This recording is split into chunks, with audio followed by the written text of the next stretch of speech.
người ta làm việc ầm kia, cái bọn kia ở nhà nó vào trong này làm nương trồng cây. Không thấy họ gọi về thuê nhưng mà mình cũng không có thời gian đi đâu, mình chỉ làm cái đứa cháu kia cái đôi đấy cơ cho nó xong đi. Người ta tìm cũng chưa đi làm được, phải làm cái nhà này xong mình mới làm được nhà khác. Đi thôi em ơi. Đi thôi.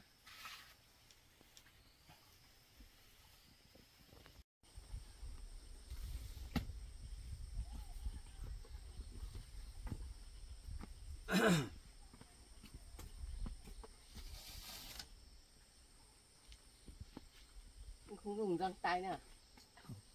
Không dùng đâu.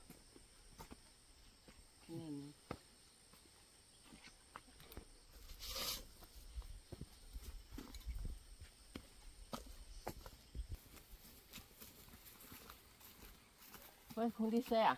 Hả? Không đi xe à? Ôi, mình đi phát nương cái chỗ cái nương cái đứa cháu kia, mình có đi bộ thôi. Đi bộ thôi à? Đi bộ thôi. Có tiền một sang đi đâu, đi kiếm tiền đấy.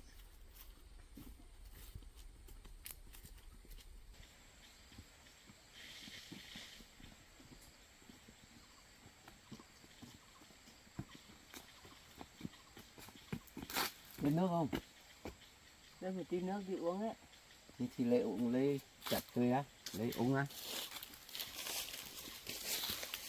Con nước cái không ăn được rượu đâu.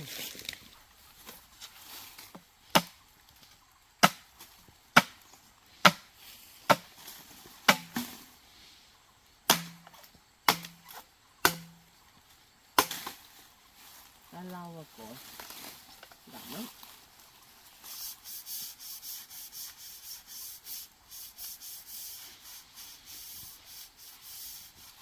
Em lấy đi đừng đi. Nước đi.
Đây này, cột sâu toàn cắn ở dưới gốc này.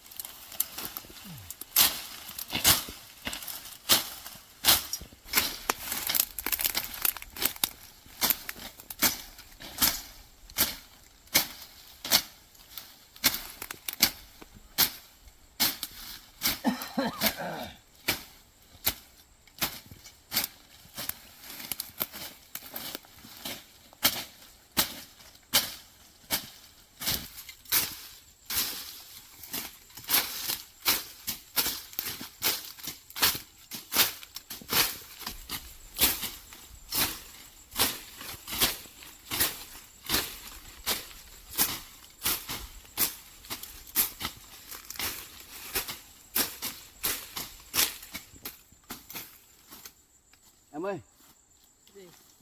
bây giờ mình đi phát nương thế này có việc ổn định cũng cũng dễ thôi nhỉ. Vâng, biết phát đây. Nhiều người có người có khả năng có nhiều người muốn thuê mình đấy. Chắc mấy hôm mình đi lấy một cái máy phát, xong là mình chuyên đi phát nương thôi, chả phải làm gì khó cả. Đi không có việc gì ổn định mình cứ làm cái việc này thôi.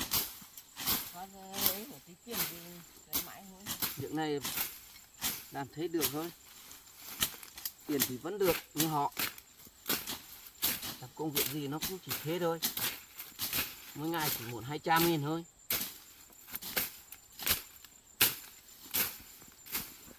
Nhưng mấy hôm trước kia mình làm cái đoàn trong kia, nó cũng trả tiền cho mình rồi, bây giờ lại làm bên này nữa. Vâng.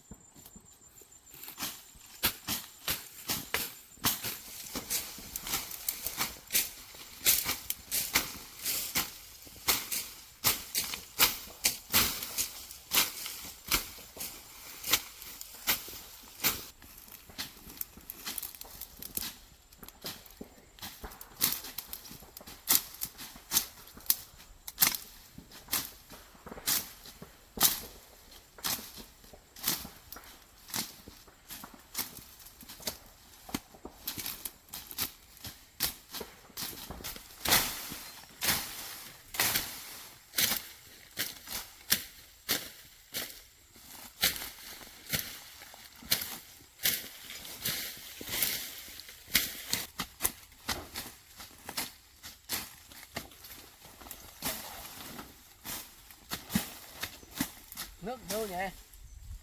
Nó ở bên kia. Thì uống nước đã. Uống nước. Không ngủ hết.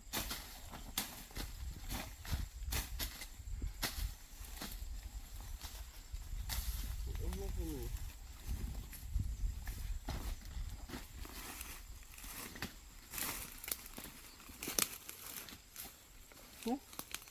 Ở kia thôi à?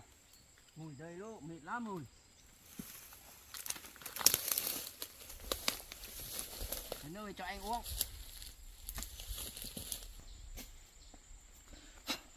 Thôi rồi, nóng thật đấy.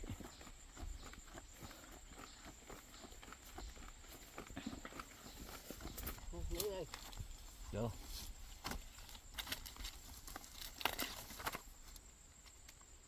Đổ tí vào đây cho anh này. Ui, ui, ui. Con gì? Con sâu. Đừng vứt đi. Không xem kỹ là uống chung ở đâu được rồi.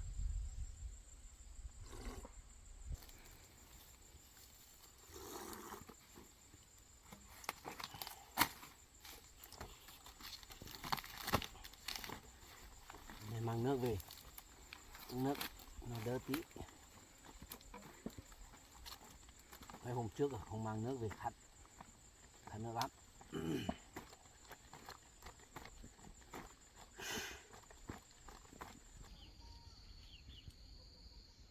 Ôi, làm thôi. Con dao đây nhỉ? Tí nữa đó. Con dao này cứ cùn rồi. Đá nhiều quá, còn chặt chung cả đá. Ôi, làm thôi.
về thôi nhỉ? Hả? Về thôi nhỉ? Em bị làm sao đấy, đòi về. Hôm nay uống cái nước kia thấy buồn nôn thật. Nghe được mỗi một tí việc này bảo về tí người ta không trả tiền đâu. Đây. Nếu không được thì ngồi kia chờ để anh làm thôi. Thấy khó chịu, thấy buồn nôn thật. Nếu khó Nhưng mà chịu thì không ngồi nôn kia được. chờ để anh làm.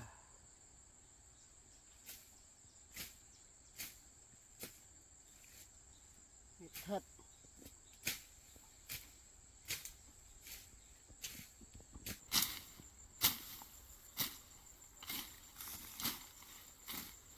Thế mày thấy thế nào ấy? Thấy mệt người không thấy buồn nôn thật. Thế ngồi kia chờ anh làm. Một tí không ít thế này về tí. Cái đứa cháu kia nó không trả tiền theo ngày được đâu. Tí nó trả 150 một ngày thì mình cũng đau lắm. Mình cứ ngồi kia chờ làm để anh làm nhiều nhiều tí đã.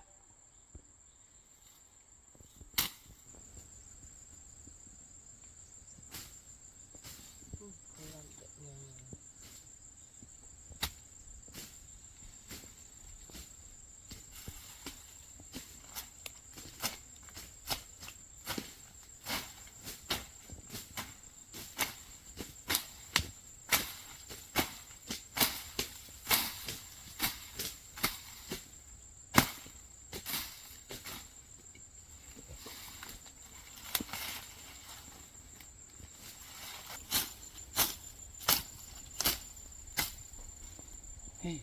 Vợ này. Đây là cái bệnh cú hôm nọ đau đầu nó lại phát. Làm việc phát nương này mạnh quá khó quá nó lại phát cái bệnh kia thì sao? Mà nó lại bảo buồn nôn nữa cơ. Cứ đòi về thế này. Về thì sợ người ta không trả tiền đủ. Phải cố làm. Nó đủ ngày mình làm ngày nào thì đứa cháu nó không ở đây nữa thì mình làm phải thấy được việc nhiều nhiều một tí thì nó mới trả tiền đủ. Làm thôi.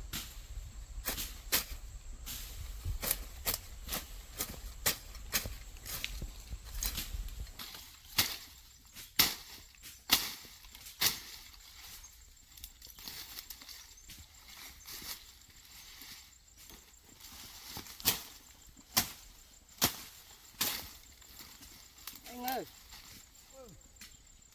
Tí về lấy cái thịt kia nó cái lá chua ăn thôi nhỉ? Ăn thế nào thì ăn đó.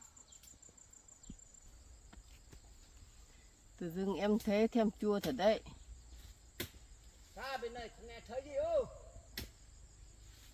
Và em thèm cái nấu cái canh chua kia đây. Cái lá chua kia đây. Thèm thì tối về nấu ăn.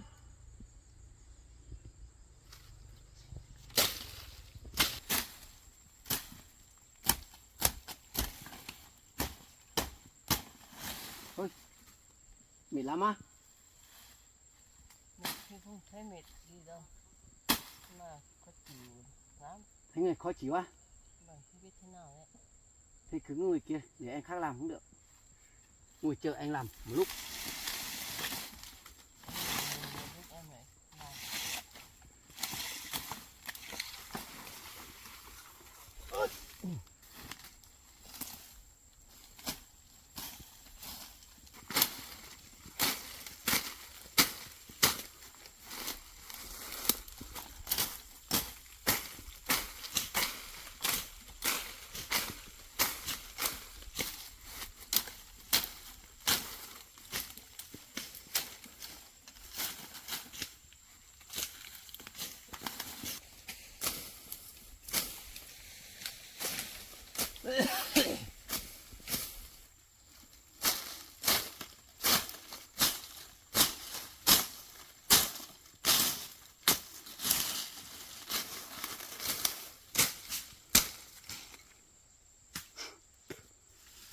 Vợ vợ buồn nôn hay là có thai? Giờ này nó có thai thì có thai thật thì vấn đề được. Không thấy nói lần nào như thế. Hôm nay là thấy nói bảo buồn nôn, thèm chất chua. Chả biết thế nào. Còn thấy mùi, không thấy làm được việc mấy rồi.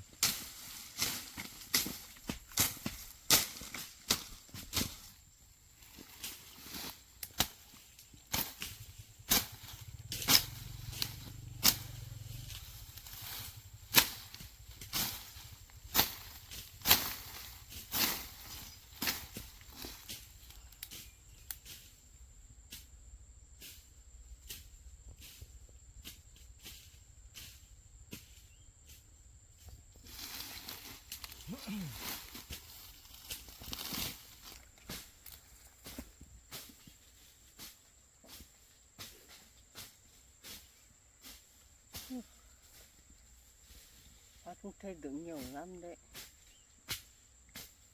Bảo vì mẹ anh Hà cứ bảo Phát cũng bằng kia.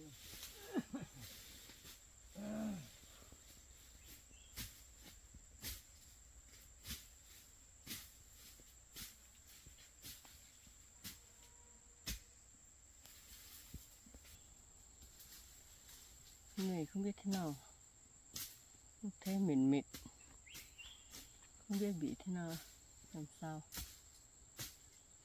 Thèm chất chua nữa, vẫn ăn quả chua hay cái gì đấy.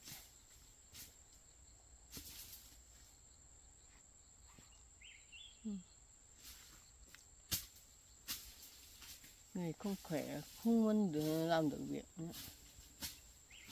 Làm thấy khó lắm.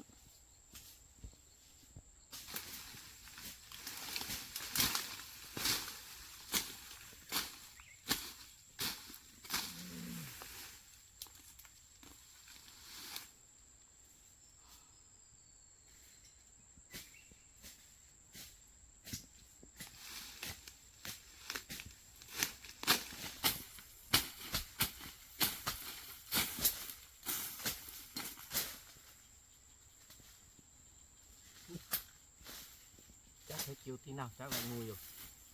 Chắc không biết nó thế nào. Làm nương thấy lính, chả thấy làm được mới được.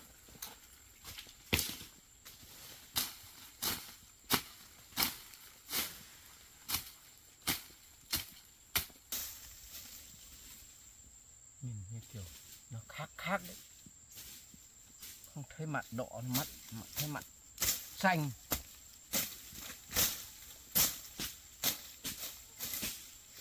Không thấy nói chuyện nữa.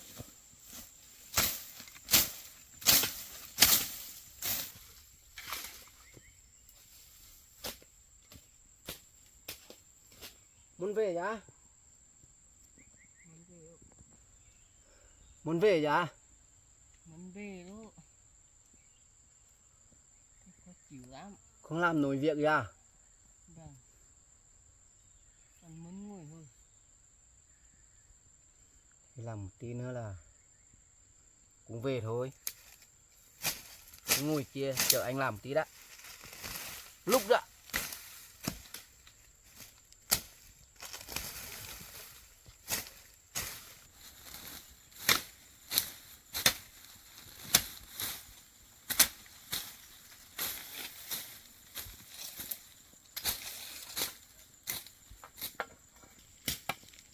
Anh ơi, Cái gì ấy?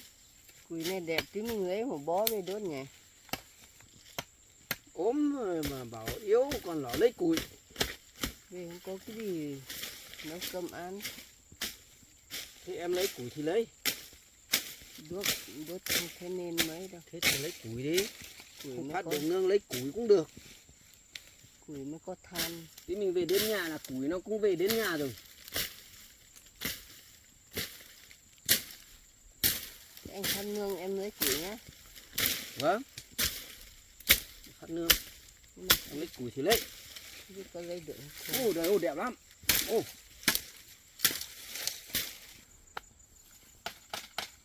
Cái loại này đốt được ấy. tốt lắm đấy. Hơ, đây. Đây tí gái mình bó.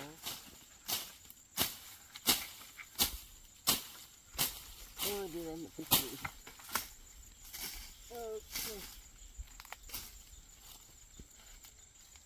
Trên kia.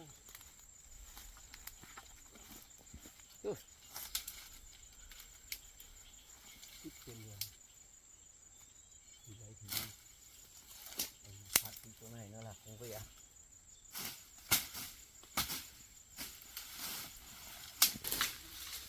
Lấy củi lấy cẩn thận nhá. Đây. Ngã đấy, dốc lắm. Đây. Cái chỗ này dốc lắm không?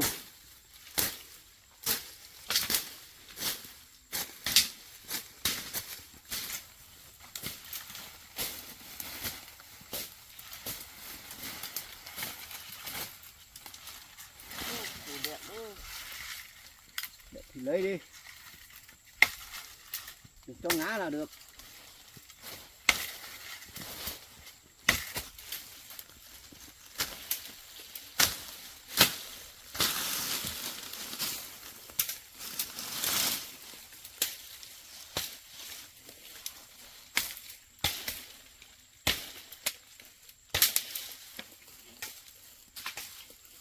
Đốt.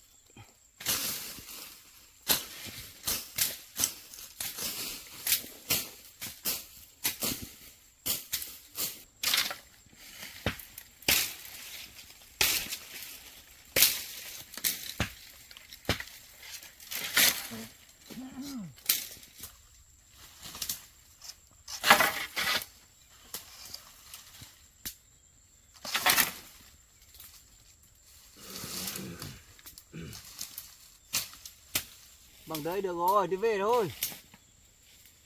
Anh về dồn đi. Rồi nó bó xong đi về à?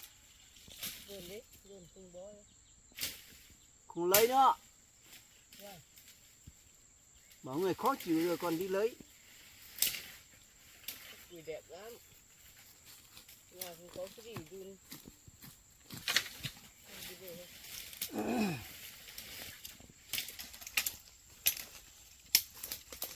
Bó.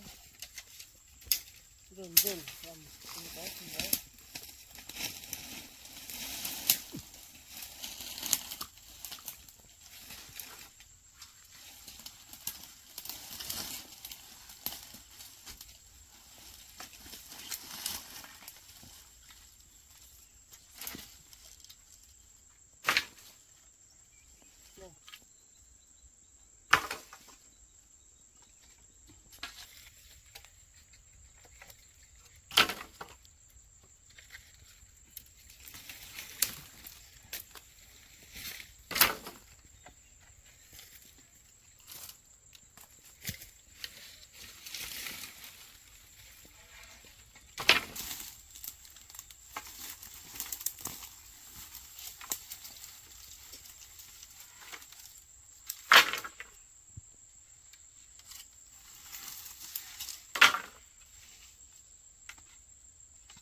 Để buộc đi.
thôi đấy thật ít đâu nhà xin cái đứa cháu kia đó tăng lên một tí cơ mỗi người 220 cơ ngày đấy nương dốc nữa cái đất này nó dốc lắm phát nó khó lắm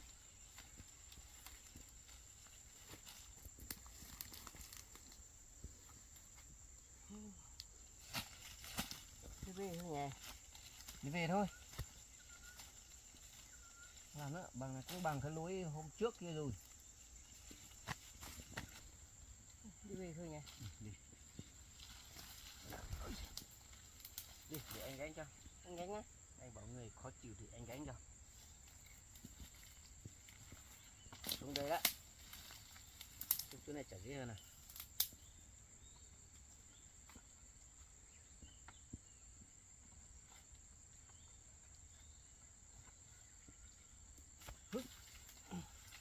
Nặng không? thôi nhẹ thôi Anh đi chơi.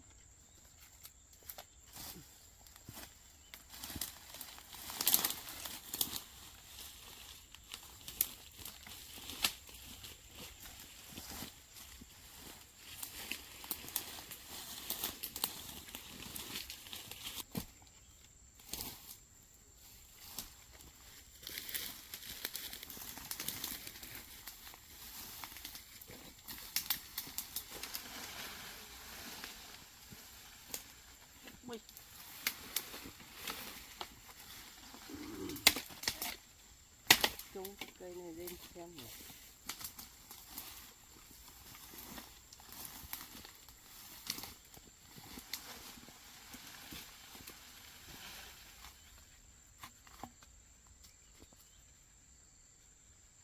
đi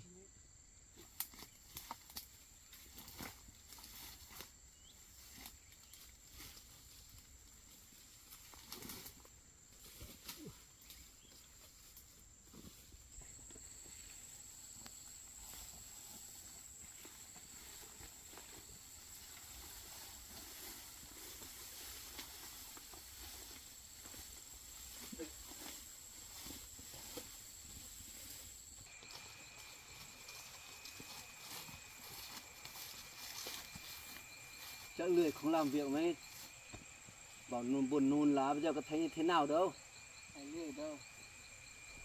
Không mềm người lắm. chắc còn lười không làm việc nữa.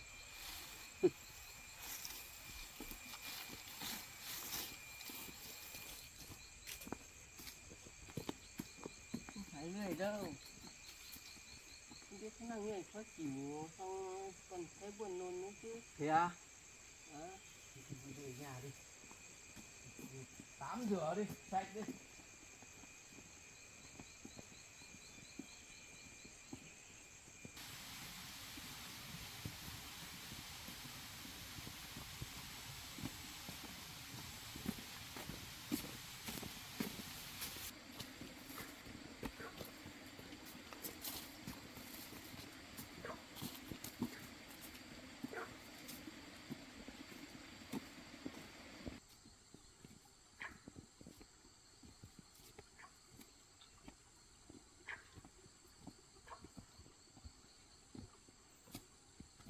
Cái đường này đẹp hẳn. đi dễ luôn đường đi xe nó phải thế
Mình về thì bọn kia đi làm cũng về kìa, ấm ấm kìa.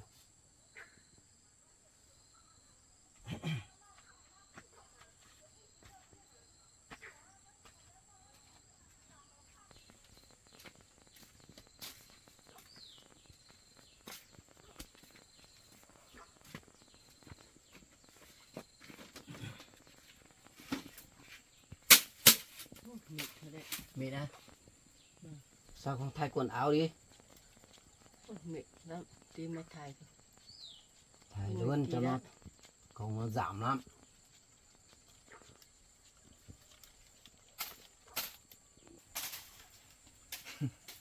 Chắc có em bé là em. Dạ này có gì em bé. Ban đêm có ngủ được đâu mà bảo không có. Ban đêm ngủ còn không thấy sai. Bảo không có em bé á. Dạ rồi, có đâu, không phải đâu. Biết đâu ạ. Thế thèm chất chua. Biết thế nào thế thèm chất chua lắm. Nhưng có em bé thì anh cũng thấy mừng thôi. Không có đâu. Ê, anh đi nấu cơm canh đi. Anh đi thay cái áo đó. Thay quần áo đi, cơm thì tiền thì anh nấu.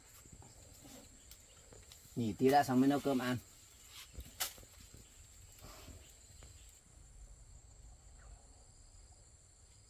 Không khéo thì cũng có em bé thật ấy. Nhưng có em bé thì mừng quá. Sinh được một đứa con gái thì quá mừng. Không biết có phải có em bé không? Hay là cho hôm nào đi ra chặng lấy que về thử xem có phải có em bé thật không, hay là nó bị như thế nào. Nó cứ bảo mềm người đó, sợ cái bệnh cú trước kia nó phát thì đang không có tiền nữa, dần dần là ít tiền lại dùng hết rồi. Thấy vợ yếu mình thấy lo lắm.